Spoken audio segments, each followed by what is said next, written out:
जय हिंद दोस्तों, आप सभी का अपने YouTube चैनल सीटेट वाला में फिर से एक बार स्वागत है। दोस्तों बंधु, कैसे हम सब उम्मीद करते हैं कि आप लोग स्वस्थ होंगे, मस्त होंगे, जबरदस्त होंगे। यह वीडियो एस्टेट 2023 वाले स्टूडेंट के लिए बहुत ही इंपॉर्टेंट होने वाला है दोस्तों, क्योंकि हम लोग इसमें डिस्कस करेंगे कि एस्टेट 2020 में आप लोगों का सोशल साइंस से किस प्रकार का क्वेश्चन पूछा था। ठीक है, तो चलिए दोस्तों वीडियो को शुरू कर रहे हैं। और वीडियो को शुरू करने से पहले दोस्तों आप लोगों से छोटा सा अनुरोध है, यदि हमारे चैनल पर आप लोग नए हैं तो दोस्तों चैनल को लाइक कीजिएगा, सब्सक्राइब कीजिएगा और अपने दोस्तों के साथ इसे ज़्यादा से ज़्यादा शेयर कीजिएगा, क्योंकि आपका एक प्यारा सा लाइक करना ही हमारा मेहनत का फल होता है। तो देखिए दोस्तों, क्वेश्चन नंबर 1 मैं पहले ही आप लोगों को क्लियर कट कर देना चाहता हूं दोस्तों। यहाँ पे सारे के सारे क्वेश्चन जो है दोस्तों एस्टेट 2020 में क्वेश्चन पूछा हुआ है, और सारे जो है एस्टेट 2023 के लिए बहुत ही ज़्यादा इंपॉर्टेंट है, क्योंकि हो सकता है दोस्तों यहाँ से भी क्वेश्चन पूछ लिया।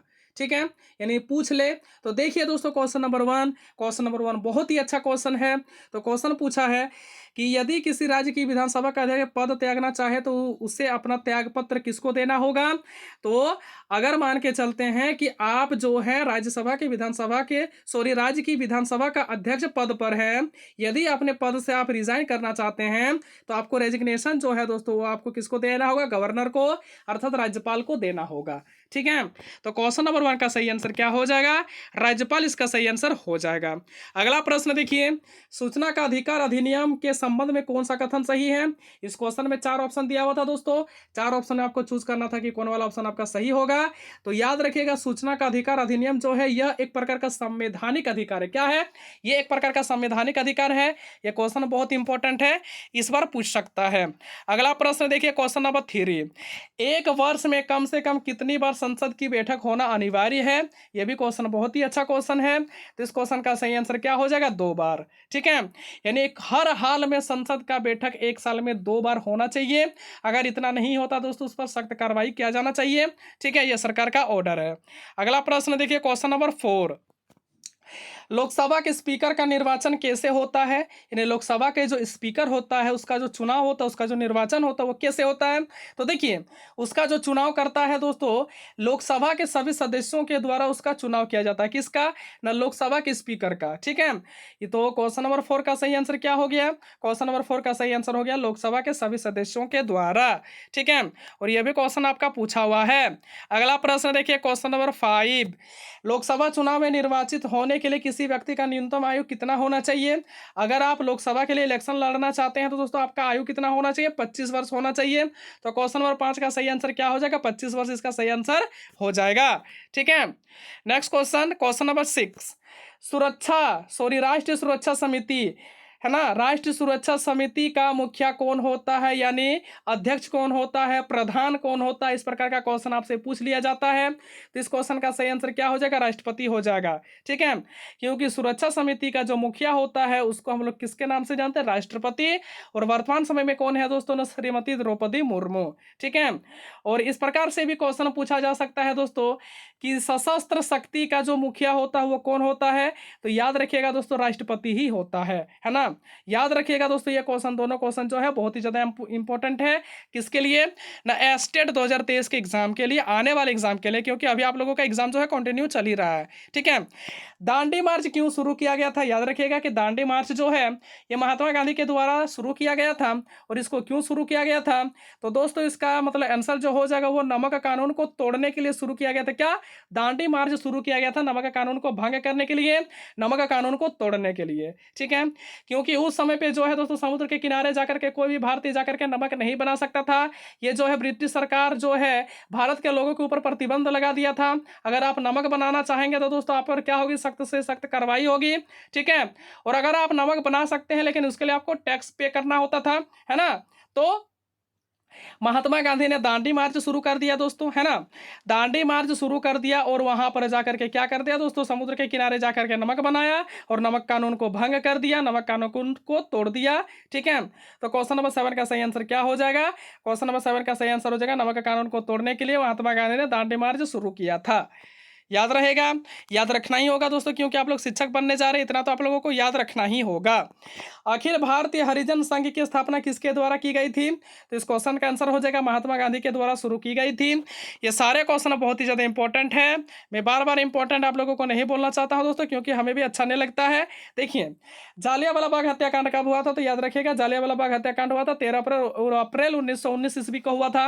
ये क्वेश्चन आपके स्टेट के एग्जाम के पॉइंट ऑफ व्यू से बहुत ही ज़्यादा महत्वपूर्ण है, क्योंकि ये क्वेश्चन आप लोगों से पूछ लिया जाता है दोस्तों हर एक स्टेट के एग्जाम में। ये क्वेश्चन बहुत इंपॉर्टेंट है। देखिए मैं आप लोगों को बताना चाहता हूँ, जालियांवाला बाग हत्याकांड हो गया, असहयोग आंदोलन हो गया, खिलाफत आंदोलन हो गया दोस्तों, नमक कानून हो गया, भारत छोड़ो आंदोलन हो गया, इससे आपका क्वेश्चन पूछा जाता है। ठीक है, तो क्वेश्चन नंबर 9 का फिलहाल आंसर क्या हो जाएगा, 13 अप्रैल 1919 ईस्वी।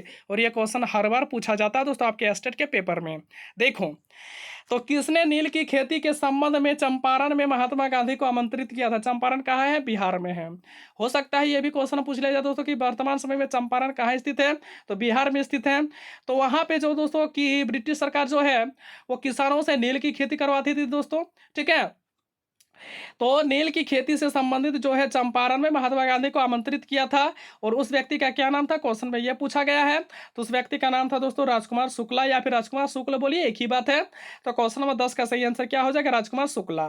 ठीक है, अगला प्रश्न देखो क्वेश्चन नंबर 11, राष्ट्रपति द्वारा सभा में कितने सदस्य मनोनीत किए जाते हैं। तो इसका आंसर हो जाएगा 12।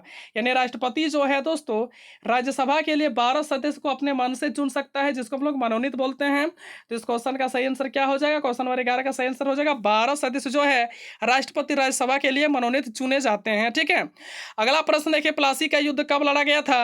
1757 में प्लासी का युद्ध लड़ा गया था। यह क्वेश्चन बहुत इंपॉर्टेंट है। चलो देखो क्वेश्चन नंबर 13, भारत में सबसे पहले रेलवे लाइन किस ब्रिटिश गवर्नर के समय बिछाई गई थी। तो इसका आंसर हो जाएगा लॉर्ड डलहौजी, है ना। और दोस्तों मेरे भाई मेरे बंधु मेरे, भारत में सबसे पहले जो है पैसेंजर ट्रेन को कब चलाया गया था। तो आप लोग इसका आंसर जरूर बताइएगा कि पहला पैसेंजर ट्रेन को कब चलाया गया था। लेकिन फिलहाल मैं आप लोगों को बता देता हूँ दोस्तों कि कहाँ से कहाँ तक चलाया गया था। याद रखें मुंबई से ठाणे तक चलाया गया था। और कितने ही किलोमीटर की दूरी तक चलाया गया था, तो याद रखिएगा 34 किलोमीटर की दूरी तक चलाया गया था। लेकिन कब चलाया गया था दोस्तों, ये कमेंट बॉक्स में आप लोग जरूर बताइएगा, है ना। अगला प्रश्न देखो क्वेश्चन नंबर 14, वंदे मातरम गीत किसने लिखा है। तो वंदे मातरम गीत जो है दोस्तों बंकिम चंद्र चटर्जी ने लिखा है। मैं आप लोगों से क्वेश्चन पूछना चाहता हूं, राष्ट्रीय गान अर्थात जन गण मन को किसने लिखा है। आप लोग कमेंट बॉक्स में जरूर बताइएगा, क्योंकि ये दोनों क्वेश्चन बहुत ही ज्यादा इंपॉर्टेंट है। तो दोस्तों मेरे भाई मेरे बंधु मेरे, हम लोग क्वेश्चन नंबर 14 तक डिस्कस कर लिए। यहाँ तक आप लोगों को समझने में किसी प्रकार का कोई दिक्कत है दोस्तों, हमें लगता है किसी प्रकार का कोई दिक्कत नहीं होनी चाहिए। अगला प्रश्न देखो क्वेश्चन नंबर 15, तो क्वेश्चन नंबर 15, हंटर कमीशन की रिपोर्ट किस क्षेत्र पर विशेष जोर दिया है। तो हंटर कमीशन जो है दोस्तों उस उच्च शिक्षा पर, है ना, उच्च शिक्षा पर ज्यादा जोर दिया है। कौन सा कमीशन, हंटर कमीशन। ठीक है, याद रहेगा, याद रखना ही होगा, क्योंकि आप लोग एक शिक्षक बनने जा रहे हैं और यह क्वेश्चन हर एक स्टेट के एग्जाम में पूछा जाता है। अगला प्रश्न देखिए क्वेश्चन नंबर 16, दयानंद सरस्वती ने किस समाज की स्थापना की थी, आर्य समाज की। ये क्वेश्चन घुमा करके भी ये क्वेश्चन जो है घुमा करके भी आपसे पूछ सकता है कि आर्य समाज का स्थापना किसने किया था। तो क्वेश्चन का आंसर क्या हो जाएगा, दयानंद सरस्वती ने किया था आर्य समाज का स्थापना। ठीक है, नेक्स्ट क्वेश्चन देखो क्वेश्चन नंबर 17, भारत का मार्टिन लूथर किसे कहा जाता है। बहुत इंपॉर्टेंट क्वेश्चन है। तो इस क्वेश्चन का आंसर क्या हो जाएगा, स्वामी दयानंद सरस्वती को क्या कहा जाता है, भारत का मार्टिन लूथर कहा जाता है। क्वेश्चन नंबर 18 देखो, तो क्वेश्चन नंबर 18 पूछा गया कि भारत के किस राज्य को सिलिकॉन स्टेट के नाम से जाना जाता है। तो याद रखिएगा दोस्तों कि भारत का कर्नाटक राज्य जो है ना, उसको सिलिकॉन स्टेट के नाम से जानते हैं, क्योंकि यहाँ पे सिलिकॉन बहुत ज्यादा पाया जाता है। देखिए दोस्तों अगला प्रश्न क्वेश्चन नंबर 19, कि भारत के किस राज्य में मानसून का आगमन सबसे पहले होता है। तो भारत में जो है केरल से मानसून का आगमन जो होता है दोस्तों सबसे पहले होता है।